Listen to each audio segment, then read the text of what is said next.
তবে কি যুদ্ধবিরতির দিকে এগুচ্ছে ইউক্রেন রাশিয়া? এমনটাই যেন ইঙ্গিত দিচ্ছে যুক্তরাষ্ট্র। মস্কো ও কিয়েভ দ্রুত একটা শান্তি চুক্তি করতে পারলে বছরান্তে ইউক্রেনের সাধারণ নির্বাচন দেখতে চায় যুক্তরাষ্ট্র। প্রেসিডেন্ট ডোনাল্ড ট্রাম্পের এক শীর্ষ প্রতিনিধির বরাতে ব্রিটিশ বার্তা সংস্থা রয়টার্স জানিয়েছে এ খবর। ইউক্রেনের প্রেসিডেন্ট হিসেবে ভলোদিমির জেলেনস্কির মেয়াদ শেষ হয়েছে গত বছর। তবে 2022 সালের ফেব্রুয়ারিতে শুরু হওয়া রাশিয়া ইউক্রেন যুদ্ধের মধ্যে দেশটিতে প্রেসিডেন্ট নির্বাচন করা সম্ভব হয়নি, কারণ মার্শাল আইন চলাকালে প্রেসিডেন্ট ও পার্লামেন্টারি নির্বাচনের নিয়ম নেই। এ কারণে 5 বছরের মেয়াদ শেষেও জেলেনস্কি এখনও দেশটির প্রেসিডেন্ট। যুদ্ধ চলাকালে নির্বাচন হোক চান না তিনি। এদিকে যুক্তরাষ্ট্র চায় ইউক্রেন যুদ্ধবিরতি ঘোষণা করে তারপর নির্বাচন আয়োজন করুক।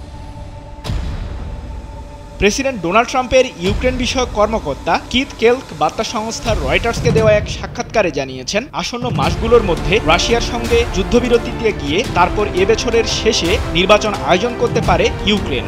কেলক বলেন, ইউক্রেনের নির্বাচন যুদ্ধের কারণে স্থগিত ছিল, সেটি এখন সম্পন্ন করা জরুরি। বেশিরভাগ গণতান্ত্রিক দেশ যুদ্ধকালেও নির্বাচন আয়োজন করে। আমি মনে করি এটি গুরুত্বপূর্ণ। নাম প্রকাশে অনিচ্ছুক দুই প্রশাসনিক কর্মকর্তা এবং একজন সাবেক কর্মকর্তার বরাতে জানা গেছে, যুদ্ধবিরতির প্রাথমিক ধাপ হিসেবে নির্বাচন আয়োজনের জন্য ইউক্রেনকে চাপ দেওয়ার বিষয়ে আলোচনা করছেন ট্রাম্পের প্রশাসনিক কর্মকর্তারা। তবে এই প্রস্তাব এখনও নীতিগত সিদ্ধান্তে রূপান্তরিত হয়নি। এছাড়া প্রাথমিক যুদ্ধবিরতি নিশ্চিত করা গেলে পরবর্তীতে তারা ইউক্রেনে যদি প্রেসিডেন্ট নির্বাচন অনুষ্ঠিত হয়, তবে বিজয়ী প্রার্থী মস্কোর সঙ্গে দীর্ঘমেয়াদী চুক্তি নিয়ে আলোচনা করার দায়িত্ব পেতে পারেন।